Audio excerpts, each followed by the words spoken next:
Shalom à tous, Baruch Hashem. On a le sroud de reprendre le Chok HaEmuna. Donc, on est le 24 Elul dans le cycle annuel. Et on reprend le jeûne de la foi. Donc, on est en train d'expliquer un petit peu la raison pourquoi la Neshama elle était envoyée dans un monde où il y a tant de difficultés. Si on est là pour connaître Hashem et sa miséricorde, on a l'impression que tout va à l'envers, tout va dans l'autre sens.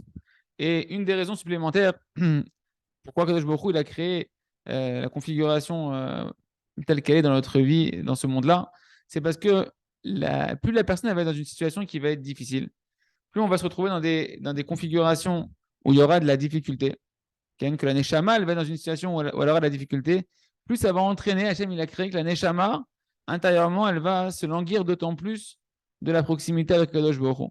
Parce qu'en réalité, la Neshama, elle est complètement spirituelle.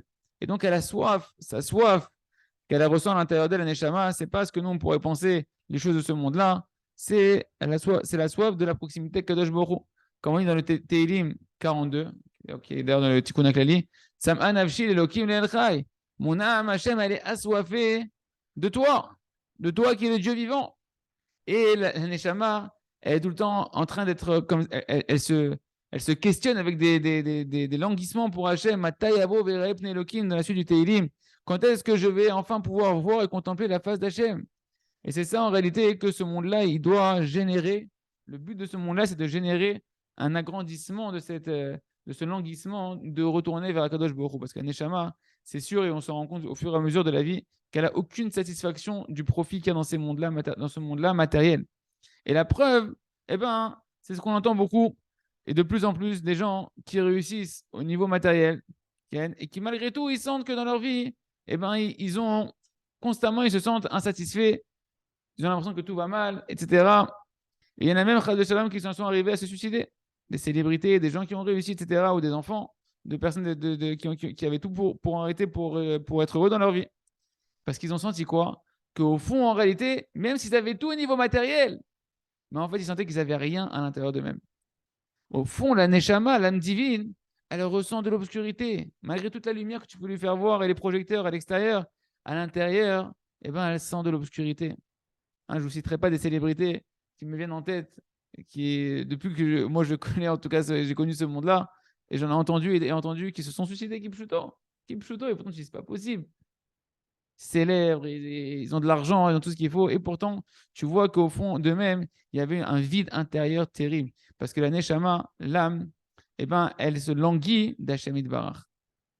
Et ça, eh ben, c'est seulement ce qu'elle va se relier à Kadosh Baruch Hu, qu'elle va trouver la satisfaction de connaître Hachem, de ressentir Kadosh Baruch Hu, que là, la Neshama, elle est comblée.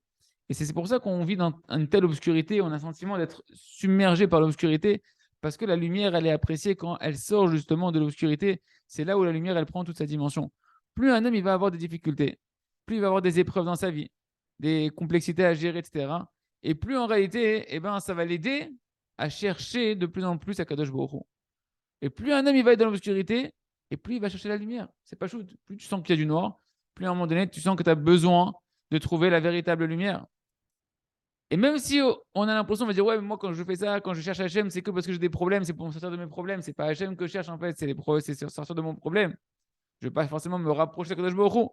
Et bien, malgré tout, lorsqu'on se tourne vers Kadosh Baruch Hu pour lui demander de l'aide, et bien, grâce à ça, Akadosh Baruch Hu, il se sert du fait qu'on se tourne vers lui, même si ce n'est pas complètement désintéressé. Et dans sa miséricorde, Akadosh Baruch Hu, il dévoile son bienfait et son aide à celui qui se tourne vers lui, et ainsi il lui permet de se rapprocher de lui. Et ça que Ramim, ils ont dit dans Masechet Nedarim, page 80 dans la Gemara, Izharu bivnei aniyim shemehen tetzet Torah. Tu veux savoir un grand secret? Tu veux savoir d'où elle sort la Torah? La Gemara, elle te dit, la Gemara, elle sort des enfants des pauvres, de ceux qui sont pauvres, qui ont grandi dans la pauvreté, de eux, elle sort la Torah. Donc fais attention aux enfants des pauvres, ne les méprise pas parce que c'est eux qui vont devenir des grands projecteurs d'Hachem, des grands projecteurs de la Torah. Pourquoi? Parce que les difficultés dans lesquelles ils ont grandi, dans une famille de gens qui sont pauvres, ouais, dans le manque matériel, eh ben, ça leur a éveillé à l'intérieur d'eux, dans cette petitesse-là, dans cette humilité-là, de chercher de l'aide auprès d'Hachem Itbarach. Et donc, qu'est-ce qu'ils construisent dans cette petitesse que nous, on dirait que c'est misérable, etc. Oui, mais là-bas, ils vont construire une émouna, une confiance en Hachem Itbarach, que quelqu'un qui grandit dans un cocon, eh ben, il aura beaucoup, beaucoup, beaucoup de difficultés à acquérir cette émouna et cette confiance en Kadosh Baruch Hu. Ça, c'est vrai au niveau de la pauvreté matérielle et c'est vrai au niveau de la pauvreté spirituelle. Plus une personne elle vient de loin, spirituellement, et plus elle va construire un lien d'espérance en Akadosh Baruch Hu et de Emouna qui va être fort. C'est pourquoi David Amelech, alav shalom, il a mérité tout son niveau extraordinaire de devenir le roi d'Israël par qui va passer le Mashiach, justement de cette condition qu'on est en train de décrire ici. Parce que dans sa petitesse, il était constamment persécuté. Comme c'est marqué, il dit lui-même David Amelech dans le Télim 69, Mouzaraïti lecha venochi livneimi. J'étais comme un étranger aux yeux de mes frères. Mes propres frères, ils ne me considéraient pas comme leur frère. J'étais un étranger aux yeux de ma mère. J'étais considéré comme un enfant bâtard. Et David Amelech, il a grandi constamment dans un état d'abandon et de rejet. Tu dis, attends, mais le pauvre, c'est un rejeton, ça va être un raté. C'est devenu David Amelech. Faites attention aux enfants des pauvres, parce que de eux va sortir de la Torah. Si tu crois que tu es un pauvre type, Chad Shalom, parce que tu vois tes mauvais traits de caractère, tes mauvaises conditions, sache que si tu t'en sers pour tourner vers Hachem, tu vas devenir quelqu'un de très très grand. Parce que tu ressens très fortement à l'intérieur de toi le besoin d'Akadosh Baruch Hu. Et par le fait que David Amelech, il a cherché sans cesse sa délivrance et de rechercher Hachem dans toutes ses persécutions, du réconfort auprès d'Akadosh Baruch Hu, il a mérité tout ce qu'il a mérité, David Amelech. C'est la raison pour laquelle également toutes nos matriarches, elles étaient stériles. Pourquoi elles étaient stériles? Écoutez bien les amis, pourquoi nos mères, nos matriarches, aujourd'hui c'est la Lula de Rachel Imenu, pourquoi elles étaient stériles? Pourquoi elles ont tellement souffert? Pourquoi Kadosh Baruch Hu, elles avaient un si grand mérite? Pourquoi tu sais qu'elles vont passer par... Le Ham Israël, il va passer par eux. Ils doivent donner naissance à Ham Israël. Pourquoi tu l'écris d'abord stérile? C'est contre nature. D'une part, pour savoir que le Ham Israël, il est complètement miraculeux. Que ne cherche pas à comprendre. Tu es un miracle. Tu dépends que d'Hachem. C'est-à-dire, d'après la nature, tu n'as aucune raison d'exister. Hachem, c'est ta raison d'exister. C'est ton miracle. C'est lui qui veut que tu existes. Et surtout, que Kadosh Baruch Hu, il a voulu nous faire comprendre que sans ce manque-là, même les matriarches, et tout le niveau qu'elles ont, les matriarches, sans ce manque-là qu'elles avaient de sentir dans leur chair qu'il leur manquait de pouvoir avoir des enfants, elles n'auraient jamais autant prié. Elles ne se seraient jamais autant données en prière à Kadosh Baruch Hu, en quantité de prière et en qualité de prière. Parce qu'il ne suffit pas de passer des heures à prier à Kadosh Baruch Hu, il faut aussi que le cœur il soit là, que la motivation elle soit là, que le feu et l'engouement il soit là. Et le manque, tu dis, mais pourquoi j'ai des manques dans ma vie? C'est pour combler le vrai manque que tu as à l'intérieur de toi, qui est de sentir Akadosh Baruch Hu. Et ça, on le sent. Quand dans un manque, tu vas crier à Akadosh Baruch Hu de lui demander de l'aide, de te rapprocher, de combler ton manque. À ce moment-là, tu combles le vrai manque qui est à l'intérieur de toi, qui est le manque de la Neshama, la soif de la Neshama de sentir Akadosh Baruch Hu. Et ça, les amis, c'est la réponse. Écoutez bien, c'est mamache très simple ce qu'on va dire, mais en même temps, ça englobe toutes les questions qu'un homme il a dans sa vie. La réponse à toutes les questions et les difficultés qu'ont traversé tous les tzadikim. Okay? Et également la raison pour laquelle Kadosh Baruch Hu nous envoie toutes nos difficultés, chacun d'entre nous dans notre vie individuellement. C'est parce que Kadosh Baruch Hu, il voulait nous rapprocher de lui. Il voulait qu'on sente le besoin de se rapprocher de lui véritablement. Parce qu'Hachem, il a créé que tu es heureux et que tu es rempli de vie que quand tu pries de toutes tes forces à Hachem et que tu t'attaches à Kadosh Baruch Hu, que tu te rapproches de Kadosh Baruch Hu. Il reste à notre Hachem qu'on prenne conscience que Kadosh Baruch Hu, jamais il veut nous éloigner. Kadosh Baruch Hu nous aime constamment. Kadosh Baruch Hu, il nous envoie que des opportunités de nous rapprocher de lui. Qu'on apprenne à décrypter ces allusions et à utiliser la hitbodedut et la prière pour justement comprendre le message positif d'Akadosh Baruch Hu et se rapprocher d'autant plus d'Hachem et combler tous les manques et sentir une plénitude intérieure d'Hachem et de Barach. On continue avec le jardin des louanges d'Hachem.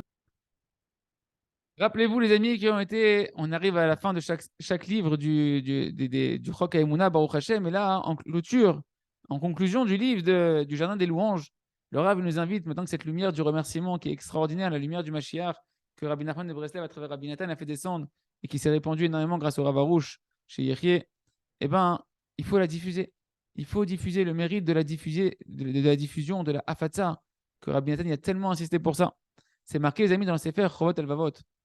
Écoutez bien ce qu'il nous dit, le Chovat Elvavot. Verra où il est chaladat, qui se ruyota va ma'amin afilou miye magia la tachlit achoka betikun nafsho lifnei Hashem itbarach.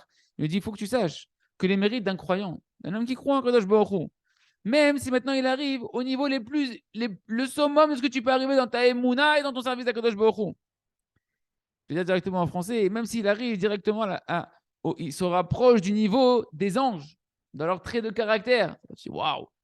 Pas en colère, il en veut à personne, il est tout le temps zen, tout le temps bien, kadosh, pas de la shonara, qu'il a des bons traits de caractère, comme les anges, qui se comportent, eux, comme les anges qu'on peut louer, toute leur manière dont ils servent à Kadosh Baruch Hu, et qui se mettent à arriver à atteindre le niveau d'aimer Hachem comme les anges, ils aiment Hachem d'un amour pur. Écoutez bien ce qu'il dit le Chovot Alavot. C'est terrible ce qu'il dit le Chovot Alavot, mais en même temps, ça nous donne l'importance de la Fatsa. Ça n'arrive pas au mérite de celui qui enseigne à ceux qui sont éloignés, de celui qui va maintenant montrer le chemin à ceux qui sont dans la faute, comment servir à Kadosh Baruch Hu. Que lui, ses mérites, ils sont constamment en train de se démultiplier par le mérite de ceux qui rapprochent à chaque instant et en tout temps, ça continue.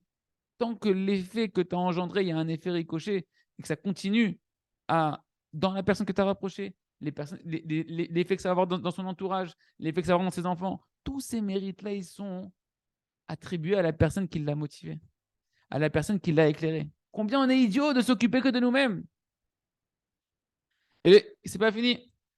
Le Chovot Alavot dans Shar HaBitachon, dans le chapitre 6, il continue, il nous dit, sache, Ken, un homme, il ne peut pas hériter, il ne peut pas mériter tout, de recevoir toute la récompense de ses actions, etc., dans le monde futur, s'il ne s'occupe pas dans ce monde-là de rendre méritant les autres, de faire du zikouya rabim, d'aider les autres dans leur service divin. Ça veut dire quoi? Entre autres termes, il nous dit qu'un homme ne peut pas arriver à tout le mérite de son monde futur uniquement par ses propres efforts de son travail personnel sur lui-même. Tant qu'il ne s'occupe pas également des autres, Hachem il t'a éclairé, Hachem il t'a fait prendre conscience qu'il faut travailler sur toi, l'importance du but de la vie, c'est un cadeau. Tu as été choisi, tu as été élu, entre guillemets, pour rentrer dans la cour du roi et tes frères. Hachem, tu crois qu'il t'a éclairé à toi, pourquoi? Juste pour que tu puisses te mettre sous les projecteurs? Non. Tu dois faire bénéficier aux autres, à ton entourage. Et sans ça, il nous dit le Chovot Alavot, tu ne peux pas arriver à ton tikkun. Tu ne peux pas arriver à ta réparation parfaite. Et ça, les amis, il n'y a pas de plus grande bonté que de faire de la diffusion de la Torah et de la Emouna et de ces livres-là qu'on est en train de faire, de ces cours. Comme ils ont dit, Chachamim de mémoire béni, qu'est-ce qu'un homme il va faire pour pouvoir être sauvé des souffrances du Mashiach? Tout le monde en ce moment a l'angoisse, hein, les guerres, la bombe atomique, etc. Comment ça va se passer? On parle de Mashiach, des rabbinim qui parlent de guerre terrible, etc. Qu'est-ce qu'il va faire un homme pour être sauvé des souffrances du Mashiach? Réponse de nos sages qui s'occupent ardemment de l'étude de la Torah et de faire de la bienfaisance autour de lui.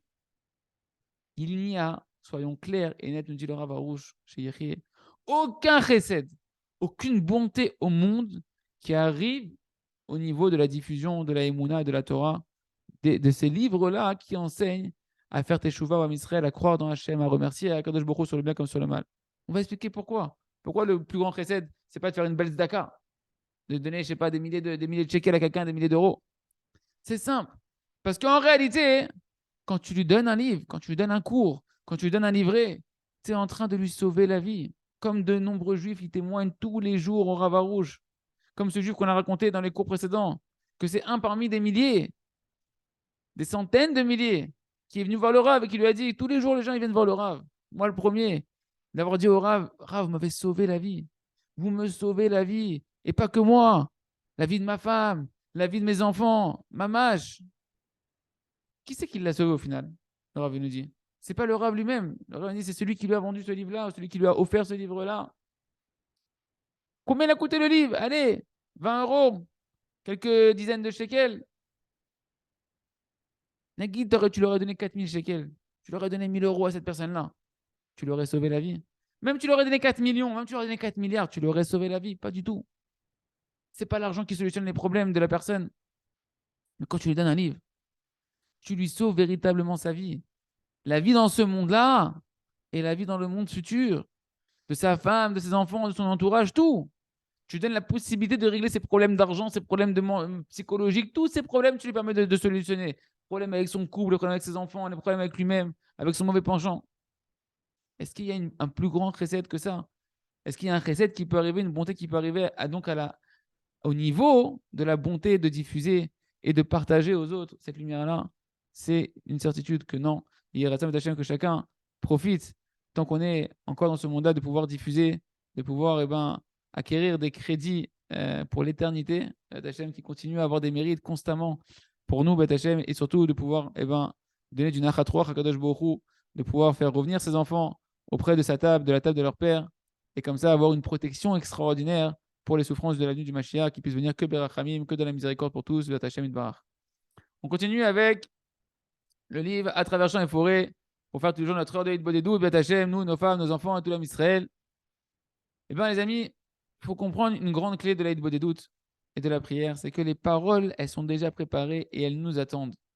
Rabbi Nathan de Breslev, il nous écrit que, bien évidemment, que la Hitbodedut, c'est un conseil extraordinaire, très facile, que tout le monde peut accomplir. Parce qu'en réalité, on peut mériter de faire tes chouvas, de se repentir, d'avoir la vie du monde futur, juste par la parole, en parlant à Kadosh Baruch Hu des paroles. Parce que l'exil d'aujourd'hui, d'où il provient cet exil? Il provient de la 50e porte de l'impureté, comme on l'a vu, que Dieu nous en préserve. Que là-bas, c'est impossible de s'en échapper, si ce n'est par la délivrance d'Akadosh Baruch Hu et par la bonté extraordinaire d'Akadosh Baruch Hu. C'est pourquoi en réalité cet exil-là, il est tellement lourd. Et sur cet exil, les Chachamim, ils ont dit, elle est tombée de manière vertigineuse et il n'y a personne pour la consoler. On parle de la Neshama, qui a l'impression qu'elle tombe dans des abîmes dans cette génération de la vie du Mashiach, où on a l'impression qu'il n'y a pas de fin à la chute.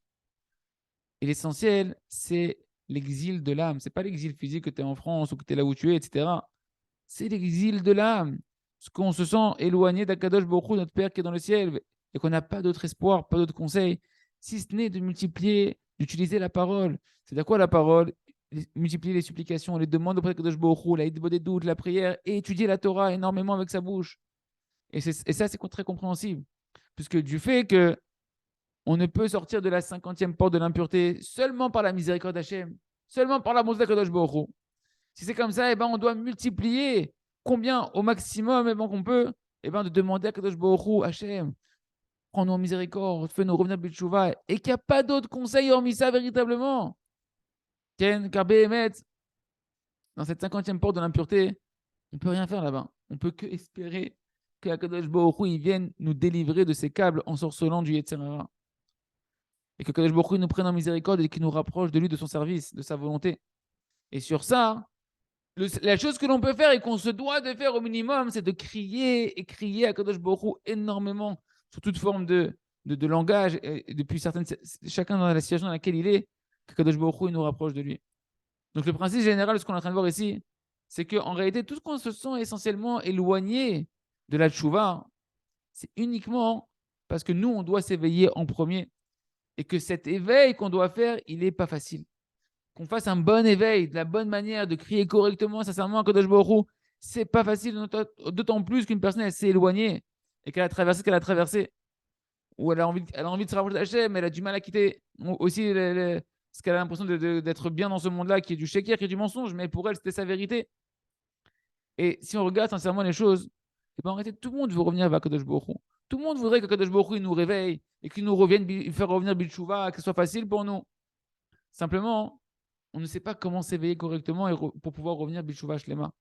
Mais quand maintenant on travaille cette conscience-là qu'on est en train de voir ici, et qu'on a la foi que c'est ça qu'Hachem il veut lui-même à Kadosh Baruch Hu, que nous on soit constamment en train de désirer, que nous on soit constamment en train de vouloir que Kadosh Baruch Hu nous rapproche de lui, et qu'on n'a rien d'autre à faire que de prendre des paroles et de revenir vers lui. Quand on dit prendre des paroles, c'est ma marche au sens du terme, c'est-à-dire quoi? Les paroles, c'est Hachem qui te les envoie, tu as juste à les prendre et à vouloir les dire. Que nous on a juste à faire ça et les parler, et les dire devant Kadosh Baruch Hu. Quand on est conscient que c'est ça, et c'est que ça véritablement notre travail, alors la tchouva devient déjà plus facile. Plus facilement, on peut revenir vers Kadosh Baruch Hu. Parce qu'on sort de la confusion de ne pas savoir comment faire, etc. On comprend qu'il n'y a pas de guerre avec Kadosh Baruch Hu, qu'Hachem ne nous en veut pas. Hachem, il attend que tu cries vers lui, mais les paroles, elles t'attendent déjà. Viens et fais ton arti de bodedut. Et sache, Shinji le Rav, les paroles, une dit Rabbi Nachman de Breslev que tu vas dire, elles t'attendent, elles sont prêtes dans l'endroit où tu vas aller faire de bodedut. Dans l'endroit où tu t'apprêtes à faire ton arti de bodedut, là-bas, tes paroles, elles t'attendent. Va là-bas. Et tu vas déjà trouver les paroles qui vont t'inspirer. C'est ça le sens du verset. Prenez avec vous des paroles et revenez vers Hachem. Prenez-les. Elles sont là, elles sont prêtes. Tu n'as qu'à les prendre et à les dire. Et ça, en réalité, si on veut voir le concret de ce conseil-là, c'est qu'un homme, il doit s'habituer à faire son heure d'Hitbodedut tous les jours, d'avoir cette heure-là. Qu'il sache qu'il a un endroit où il va aller faire Hitbodedut et que les paroles l'attendent là-bas. Et que seulement si tu vas là-bas, juste tu viens faire ce que Rabbi Nachman t'a demandé. tu vas trouver déjà les paroles que tu vas avoir à dire. Et c'est pour ça qu'une personne, elle ne doit pas faire des calculs sentimentaux pour aller faire Hitbod des doutes. Aujourd'hui, je me sens bien. Aujourd'hui, je la sens bien, la Hitbod des doutes. J'ai envie de parler avec Hachem. Je sens que je vais crier, que je vais chanter. Non, aujourd'hui, je sens que c'est lourd, laisse tomber. Il n'y a rien qui va. J'ai rien à dire à Hachem. J'ai pas envie de parler. Non. Tu dois te fixer que de manière inconditionnelle. Que je sens de l'obscurité terrible, des ténèbres autour de moi, ou que maintenant je ressens une lumière extraordinaire d'éveil de vouloir parler à Kadosh Baruch Hu. Quoi qu'il arrive, je vais venir faire mon heure d'Hitbod des doutes à l'endroit que j'ai fixé. Et comme ça, tu mériteras que chaque jour, tu vas pouvoir dire les paroles qui t'attendent déjà, que Hachem t'a déjà préparé pour revenir vers lui. Parce que c'est le minimum syndical qu'on peut te demander. On ne peut pas te demander moins. Rabbi Nachman a dit on ne peut pas faire moins dans cette génération. C'est vrai que c'est très dur de faire tchouva, mais on t'a réduit la tchouva à la chose la plus simple que tu peux faire, c'est au moins de vouloir venir et mettre ton chrono en marche, regarder ta montre et venir à l'endroit et couper tout le reste, si ce n'est de vouloir dire les paroles qu'Hachem il va m'envoyer et avoir la confiance. Les paroles qu'Hachem va m'envoyer et avoir la confiance que les paroles, elles sont là. Les paroles, elles sont là. Ken, j'ai juste à traîner mes pieds, entre guillemets, à l'endroit de la des doutes et ne pas annuler mon rendez-vous avec Kadosh Baruch Hu. Hachem, il est là au rendez-vous. Tu vas mettre un lapin à Hachem. Tu vas lui mettre tu vas lui faire faux bon à Kadosh Baruch Hu. Non seulement il est là, il attend rien de toi si c'était de venir et d'être sincère dans ton cœur, de vouloir lui parler, et il va t'inspirer les paroles. Et comme ça, tu vas pouvoir revenir vers Kadosh Baruch Hu et Hachem, surtout, il va te faire revenir vers lui. Et ça, c'est très, très important. Cette notion d'être régulier et de fixer ce moment d'heure de l'Aïd des doutes. Qu'un homme, il aille tous les jours, peu importe s'il a traversé, que c'était une belle journée ou une mauvaise journée, que tu as l'impression que c'était une mauvaise journée. Parce que ce qu'on appelle une belle journée, ce n'est pas forcément une belle journée. Ce qu'on appelle une mauvaise journée, c'est pas forcément une mauvaise journée après Kadosh Baruch Hu. Les montées, c'est pas forcément des montées. Les descentes, c'est pas forcément des descentes. Il n'y a que Hachem qui sait véritablement ce qui se passe et les effets qui sont produits à l'intérieur de nous-mêmes. Toi, on te demande, viens vers Hachem. Fais ta part. Et tu verras, là-bas, tu vas trouver les paroles pour revenir vers Kadosh Baruch Hu. Et également, maintenant, on comprend pourquoi la Hitbod des doutes est tellement difficile. Parce que cette Hitbod des doutes, les amis, cette lumière de la Hitbod des doutes, eh ben, quand on dit difficile, que le Yetzirah, il se bat tellement contre ça, c'est parce qu'elle provient de la lumière de la 50e porte de la Kedusha, que c'est une intelligence du service divin qui est très cachée, extrêmement cachée, que Mashiach va dévoiler complètement, que toute la tchouva, que toute la délivrance et la réparation d'un homme, eh ben, elle dépend de ça, de cette intelligence-là qu'on est en train de voir qui est complètement voilée. C'est pourquoi un homme il a du mal à comprendre avec sa tête. Quoi, j'ai juste à venir et à crier à Hachem et demander à Hachem, fais-moi revenir de Bishouva, Vezéou. C'est ça tout mon travail qu'on attend de moi dans le ciel. Parce que chacun il a plein de questions et de confusions et d'embrouillements sur la tchouva. Parce qu'il sait que tout dépend de lui. C'est lui qui doit faire tchouva. C'est pas Hachem, c'est pas le travail d'Hachem, c'est à moi de faire tchouva. Et donc c'est à moi.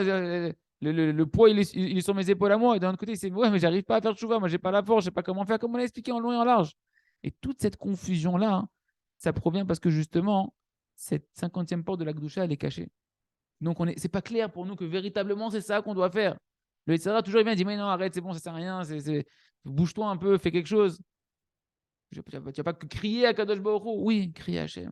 Tu dois crier sur la Tchouva. Et ça, c'est l'intelligence du service divin la plus élevée, Idbodedul chez Imahala, Eliona, Goudoula, Minakol, qui est au-dessus de tout, nous a dit Rabbi Nachman, qui est complètement caché, qu'on a du mal dans notre cerveau humain limité de dire de comprendre que c'est véritablement que tout ce qu'Hachem attend de nous.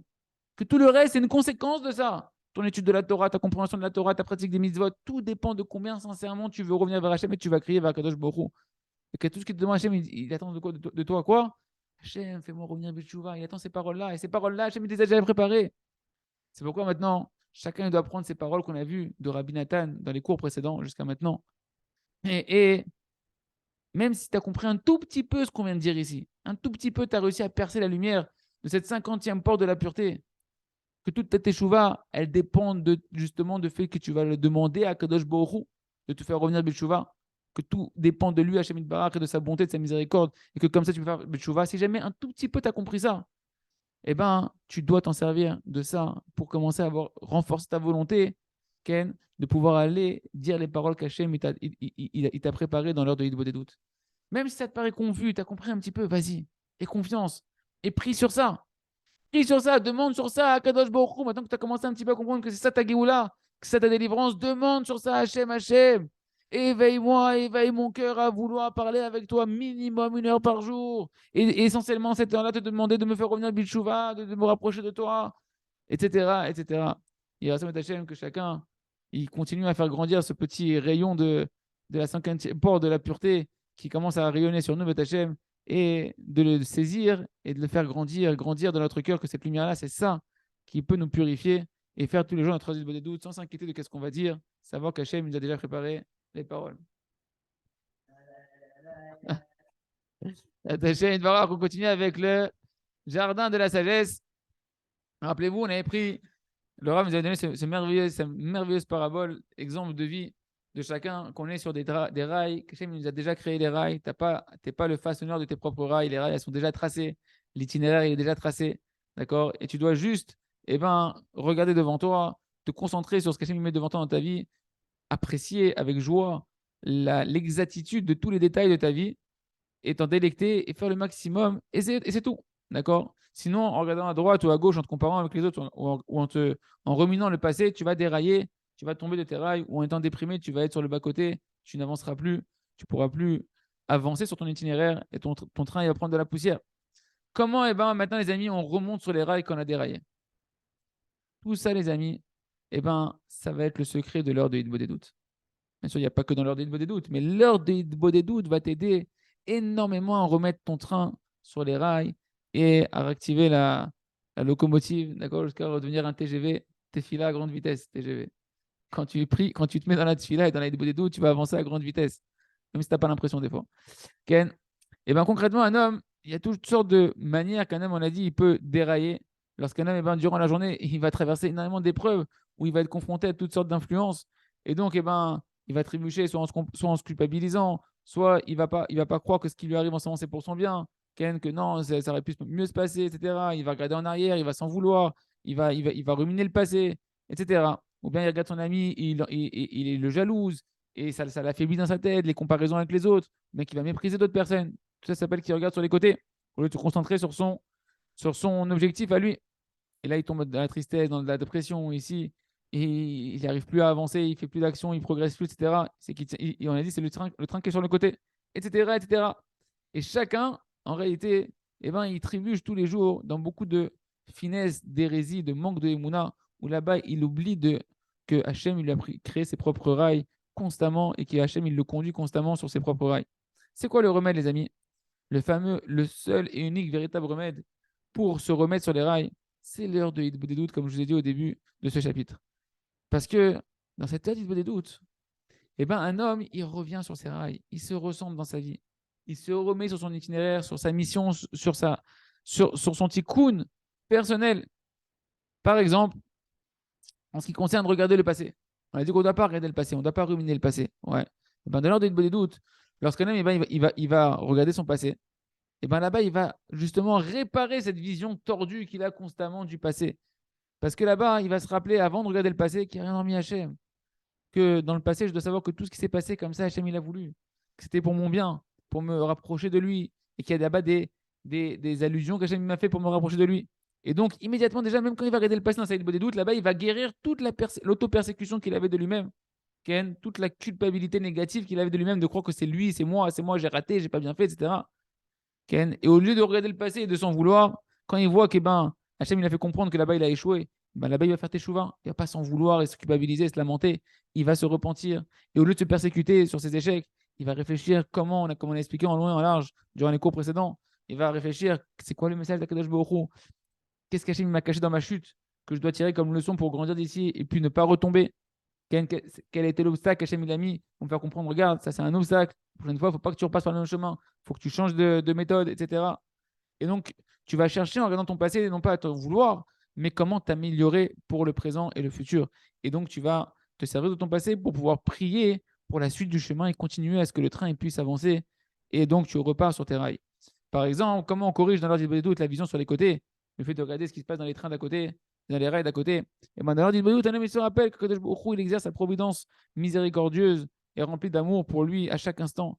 Et qu'il n'y a pas deux personnes qui sont les mêmes dans ce monde-là. Même des jumeaux, ils ne sont pas pareils, même des jumelles. Et donc, il va prier pendant cette heure des doutes et demander à Kadosh Baruch Hu qui nous aide. Hachem, aide-moi à me rappeler cela. Aide-moi à être concentré sur mon itinéraire. Aide-moi à vivre Béhémouna, ce que je vis et ma vie à moi. Kadosh Baruch Hu, aide-moi, une fois que ta providence, elle s'exerce sur moi et que tu ne donnes à aucune personne sur terre les mêmes conditions. Chacun a des conditions qui sont différentes, mais chacun a des conditions qui lui sont idéales pour arriver à accomplir sa mission et arriver à son bonheur à lui. De demander à Kadosh Baruch Hu qui t'aide à voir et à comprendre les allusions qu'il te fait et où est-ce qu'il veut te diriger. Et comme ça, tu remontes sur tes rails. Les amis, je vous assure, c'est le plus grand cadeau qui existe sur Terre, c'est cette heure d'Isbodedut où un homme il guérit véritablement toutes les souffrances qu'il a à l'intérieur de lui-même, psychologiques et morales. Tout se guérit là-bas. Et comme ça, une personne, elle peut reprendre du poil de la bête, si on peut dire ainsi. Moi, j'aime pas trop l'expression, mais en tout cas, il peut remettre le train en marche et continuer à profiter du paysage et avancer vers sa destination, Batachem Idbar. On continue avec le Sefer. Or chadash al Zion ta'ir veniske kulanu bimera leoro. Les amis, on va finir Batachem, le Sefer Or chadash avec un chapitre extraordinaire qui est en réalité ce que tout le monde pense être un grand délice qui s'appelle le sommeil du Shabbat. Shena be Shabbat ta'anoug. Quoi? Le sommeil Shabbat, c'est un kiff. Le Rav nous dit maintenant qu'on a fini le chapitre sur. On a vu tout le danger du sommeil. On s'est tellement occupé à ce danger du sommeil que le Yetzirah s'en sert pour nous tuer le temps de vie qu'on pourrait. Et les milliards, si on voyait combien chaque seconde de la vie, c'est un potentiel de des centaines de milliards, d'une infinité de milliards, qu'il n'y a pas. Il y a rien dans ce monde-là qui vaut le mérite d'une petite mitzvah. On ne dormirait jamais, on ne voudrait jamais dormir, on ne voudrait jamais s'arrêter. Quelqu'un qui voit que ça tombe, l'argent, il ne veut pas s'arrêter. Okay. Eh bien, on doit se réveiller sur une grande erreur qui est répandue, le Rav nous dit, dans le monde de la Torah, puisqu'on parle des gens qui font Shabbat. Que beaucoup ils pensent que dormir Shabbat, c'est un délice, c'est extraordinaire. Et donc on pense qu'en réalité, plus tu vas dormir Shabbat, plus tu vas kiffer. Et on a l'habitude de dire les initiales de Shena Be Shabbat Ta'anoug, que Shabbat, le mot Shabbat, c'est les initiales Shin Bet Tav. Shin, c'est Shena, le sommeil. Bet, c'est Be Shabbat. Donc le sommeil à Shabbat. Et Tav de Shabbat, c'est Ta'anoug. C'est un délice. D'accord? Comme on chante justement dans le chant Maïdidout, là-bas on dit Shena Meshubachat, que le sommeil, eh ben, il est louable parce qu'il donne un apaisement à l'âme. C'est sûr qu'il y a un sommeil très spirituel dans le Shabbat, mais d'en faire un culte et d'en faire une recherche de plaisir, ça c'est une erreur. Il faut savoir qu'en réalité, c'est le conseil du Yetzirah qui s'est glissé même dans le monde de la Torah, parce que le Shabbat, il y a une lumière tellement grande et extraordinaire qui descend, comme c'est marqué dans les Sfarim Akdoshim, que à tel point, nous dit le Ben Ishraï, qu'une heure de limoud le Shabbat, chaque instant d'étude et de votre chaîne le Shabbat, c'est considéré comme 1000 heures d'étude et de votre chaîne dans les jours de semaine. C'est un coefficient fois 1000 minimum. T'imagines? Déjà dans la semaine, un mot de Torah, une mitzvah, le monde entier, depuis Adam Arishon jusqu'à la fin des temps, tous les plaisirs de ce monde-là, ça ne vaut pas la récompense d'une petite mitzvah. Imagine maintenant ce que c'est ça le Shabbat, si tu sais fois 1000. Et toutes ces choses, on n'a pas idée. On n'a pas idée. C'est pourquoi le Yetzirah, tout son sujet, c'est quoi? C'est de te tuer. Te tuer pas que physiquement, te tuer déjà spirituellement. Tuer ton temps, comme on l'a expliqué dans le chapitre. Eh bien, il veut te tuer ces heures précieuses de Shabbat Kodesh. C'est pourquoi on voit combien le Yetzirah du sommeil, il se démultiplie le Shabbat. Et que un homme qui dormirait normalement, on devrait dire dans la semaine, le Shabbat, la nuit, il rajoute des horaires. En plus, il fait des siestes, etc. Et des grandes siestes. Plus le Shabbat il sort tard, plus on va allonger la sieste. Et en réalité, l'explication spirituelle, pourquoi le Shabbat, ben on a un Yetzirah de dormir. C'est pas simplement que le Yetzirah il se jette sur nous, mais c'est qu'en réalité, la lumière est tellement grande. J'ai remarqué que même quand Shabbat il rentre en hiver, en ce moment, chez nous en Israël, il rentre vers 5h, 4h30. Ouais, 4h30. T'as le même sommeil qui tombe sur toi le vendredi soir à la synagogue que quand Shabbat il rentre à 7h ou à 8h. Comment c'est possible? Il est 4h de l'après-midi. Tu t'endors pas à 4h de l'après-midi en général. Ouais. Ben en fait, il nous explique qu'il y a une lumière tellement grande spirituelle qui descend. Que de la même manière qu'au niveau matériel, quand tu reçois une lumière très forte d'un coup, tu es aveuglé. Si tu n'as pas des lunettes de soleil et que tu n'es pas préparé à recevoir cette lumière-là, et bien pareil, au niveau spirituel. Il y a une lumière gigantesque qui descend le Shabbat. Et celui qui ne s'est pas préparé, qui n'a pas préparé des réceptacles spirituels pour capter cette lumière de la bonne manière, la puissance de la lumière, elle le fracasse. Elle l'assomme. Et il tombe dans un sommeil comme si il est aveuglé par cette lumière-là. Et c'est pour ça que le Shabbat, il y a une lourdeur qui tombe sur l'homme parce que c'est trop de lumière d'un coup qui rend que l'homme, il ne peut pas supporter et il s'endort. C'est trop difficile à supporter.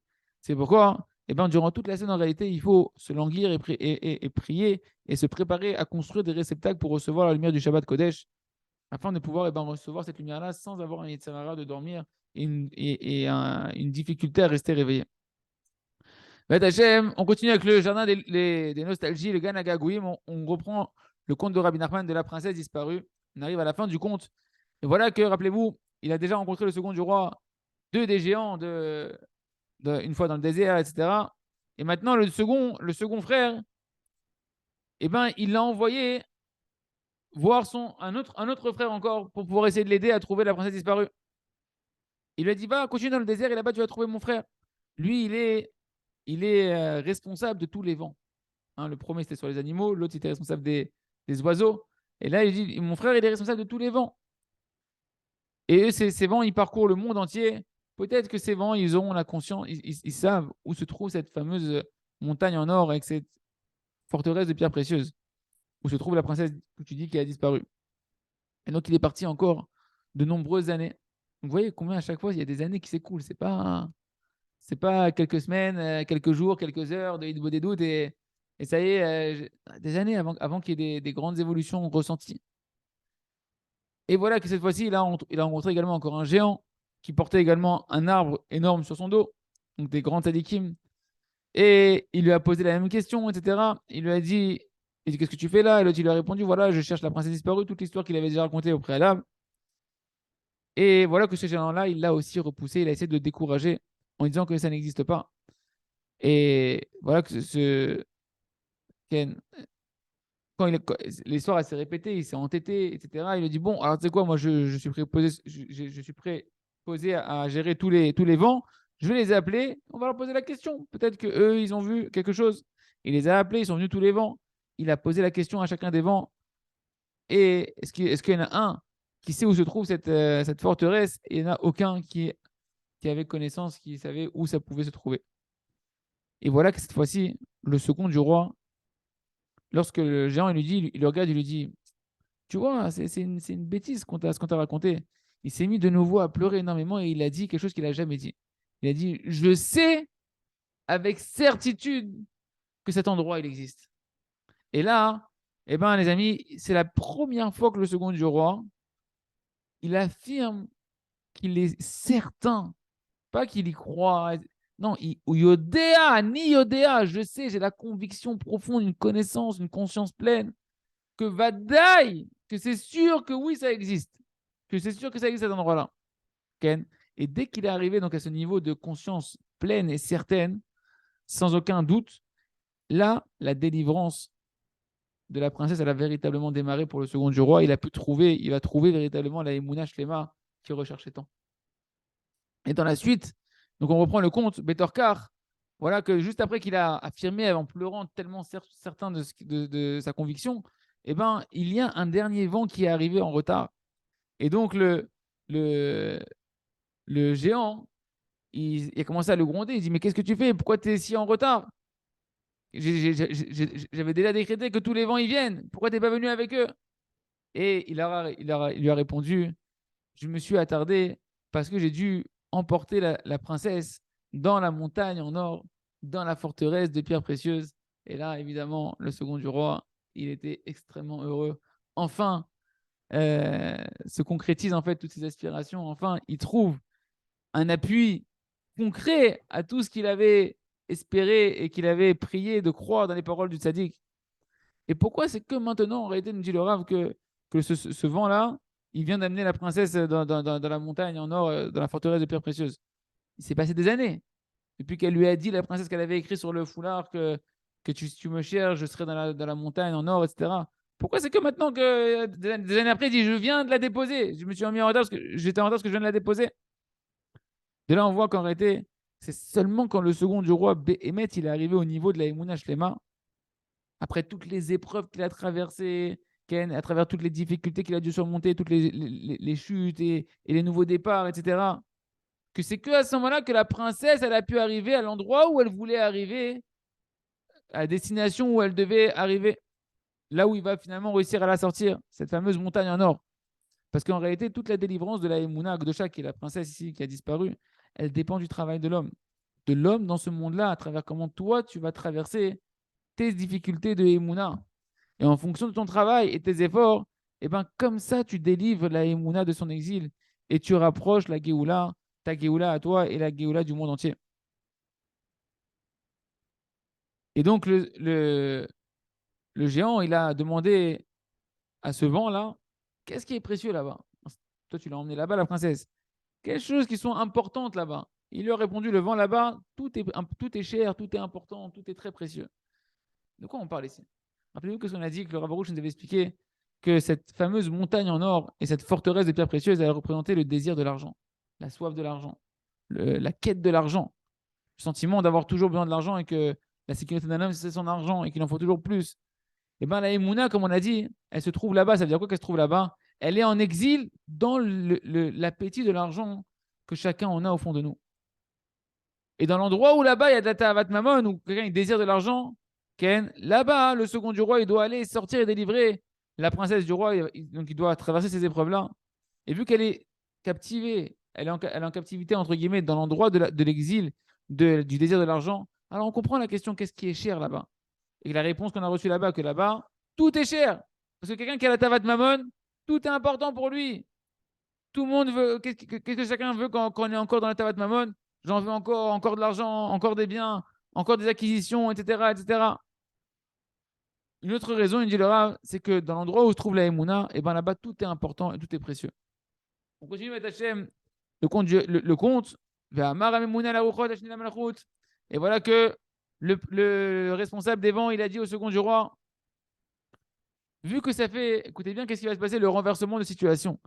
Il lui dit, le géant, vu que ça fait tellement longtemps que tu la cherches, cette princesse, et que tu as fait tellement d'efforts pour la trouver, peut-être que maintenant, tu vas avoir encore d'autres obstacles qui vont être des moyens financiers. Peut-être que tu vas manquer de moyens financiers de continuer ta quête, ce qui n'y est pas arrivé encore. Il sait où aller, c'est que ça existe, mais il faut qu'il y aille là-bas. Il lui a dit, alors qu'est-ce que je vais te faire? Je vais te donner un outil, un instrument. Et à chaque fois que tu mettras ta main dedans, tu ressortiras de là-bas de l'argent. Et tu mettras ta main dans cet objet, tu pourras tirer autant de pièces que tu veux. Ah, intéressant. Intéressant, les amis. Très intéressant. Et de là, eh ben, on voit, les amis, que comment un géant qui se tenait devant lui, qui était un obstacle terrible, d'un coup, il se transforme en lui en une aide extraordinaire. La fameuse Torah de Rabbi Nachman des empêchements, que quand on renforce ses volontés, ses désirs et ses prières, il se transforme en une aide pour nous. Ken, et que maintenant, le second du roi, maintenant qu'il a surmonté ces empêchements-là, eh ben, non seulement que ce géant-là, il ne le dérange plus, mais en plus, ce géant-là, maintenant, il lui devient une aide. Et pas Stan, une petite aide de rien du tout. Il lui promet que maintenant, il n'aura plus aucun empêchement et qu'il lui donnera tout l'argent qu'il a besoin pour pouvoir surmonter tous ces obstacles. De là, les amis, on apprend la puissance et l'importance de la volonté, de l'entêtement dans l'Akdoucha. Ça, c'est une loi qu'il faut graver dans son cœur. Dans l'Akdoucha, donc un sujet que tu travailles de spiritualité, il n'y a rien qui doit te faire obstacle. Tu dois avoir un entêtement qui est inconditionnel de continuer à désirer et à vouloir progresser et à traverser les obstacles, peu importe la taille de l'obstacle. D'aller dans le chemin de la Emouna avec simplicité, avec une grande intégrité. Et lorsqu'un homme, quand il montre à Hachem qu'il est prêt à traverser les vents et les tempêtes, ouais, peu importe ce qui va se passer, continuer à avancer avec timimout, avec intégrité, alors à ce moment-là, eh ben, tous les plus grands obstacles, ils se transforment en ton aide. Que ce soit ta femme qui t'empêchait, que ce soit l'argent qui t'empêchait, que ce soit le rabbin qui t'empêchait, ton père, ta mère, ce que tu veux, ça se transforme en une aide. Et à ce moment-là, ça devient une protection face aux autres obstacles qui auraient pu t'attaquer. Et le second du roi, maintenant, il reçoit ce fameux objet mystérieux. Ouais, qu'à chaque fois qu'il va mettre sa main là-bas, il va pouvoir en tirer de l'argent. Et bien, ce Kelly, les amis, cette arme-là extraordinaire, c'est rien d'autre que la qualité parfaite de la confiance en Akadosh Baruch Hu. Que le second du roi, en réalité, par tous ces périples qu'il a traversés et d'espérer et de rechercher la Emouna, il a construit en réalité, eh ben, ce réceptacle du bitachon, il a réussi à détruire le désir de l'argent parfaitement, de vouloir de l'argent, d'avoir confiance dans l'argent, de croire dans l'argent. Il a mérité une Emouna Shlema, que c'est Hachem, lui et lui seul, qui nourrit qui donne la parnassa à un homme et à chacun. Et maintenant, il a une confiance parfaite que Kadosh Baruch Hu lui donnera tout ce qu'il a besoin pour son service d'Hachem, tout ce qu'il a besoin pour revenir Bitchouva, tout ce qu'il a besoin pour pouvoir trouver la Emouna, diffuser la Emouna. Et même s'il faut toute la richesse du monde, il l'aura. C'est ça ce qu'il dit du Bitachon qu'on doit tous acquérir. Parce que maintenant, il n'a plus de doute, il n'a plus d'incertitude à l'intérieur de lui. Il sait que s'il a besoin d'une certaine somme pour le service d'Hachem, bien évidemment, pour le service d'Hachem, pour faire le Ratzon Hachem, il l'aura. Et s'il a besoin de plus, eh ben, il aura plus. Tout ce qu'il a besoin. Tu veux des beaux tefilines, Meudarim, Ken Meudarod, avec les embellissements d'après la halakha qui coûtent cher. Si tu le veux vraiment, que tu le désires vraiment, Hachem il va t'envoyer parce que Hachem il veut que tu fasses sa volonté, etc. etc. Il sait que tout ce qu'il aura besoin pour servir Hachem, Hachem il l'enverra. Maintenant, on comprend bien, on termine avec ça, avec les paroles de Rabbeinu Akadosh. On écoutait Moharan, enseignement 60. Il dit qu'il y a une certaine méditation de la Torah, une certaine euh, compréhension de la Torah, qui nécessite pour cela une richesse extraordinaire, d'avoir toute la richesse du monde entier. Lorsqu'un homme il monte de niveau dans la méditation, alors dans la méditation du but de la vie, de la recherche d'Hachem, dans la Torah Gdosha, alors dans le ciel, depuis le ciel, on lui donne une richesse extraordinaire. On va lui octroyer une richesse et tous les détails qu'il aura besoin maintenant pour faire son service d'Hachem, eh ben, depuis le ciel, on va lui octroyer. Et c'est ce qu'on appelle la richesse du côté de la Kedusha, qui provient de la confiance en Akadosh Baruch Hu et de la Emunah Shlema. Qu'un homme, il sait que même s'il lui faut tout le bien de ce monde-là pour pouvoir pénétrer encore plus les secrets de la Torah et se rapprocher d'Akadosh Baruch Hu, eh ben, il l'aura. Et le second du roi, il a mérité ça par tous ses efforts. Il a reçu cet outil extraordinaire, cette âme extraordinaire qui est le bitachon, afin de pouvoir sortir la Batmeler, la princesse de son exil, qui est la Emouna, Shlema, sans aucun empêchement. Il raisonne que chacun, avec Hachem, on se renforce dans la qualité du bitachon, de prier à Kadosh Baruch Hu, de donner la Emouna, que c'est lui qui nous fait un esotano. Kadosh Baruch Hu, il veut nous rapprocher. Kadosh Baruch Hu, il veut qu'on fasse sa volonté. Kadosh Baruch Hu, il est prêt à tout nous donner matériellement pour qu'on puisse accomplir sa volonté parfaitement. Et Ratzon Sheniske Kolze, Chazak, Benit Razek.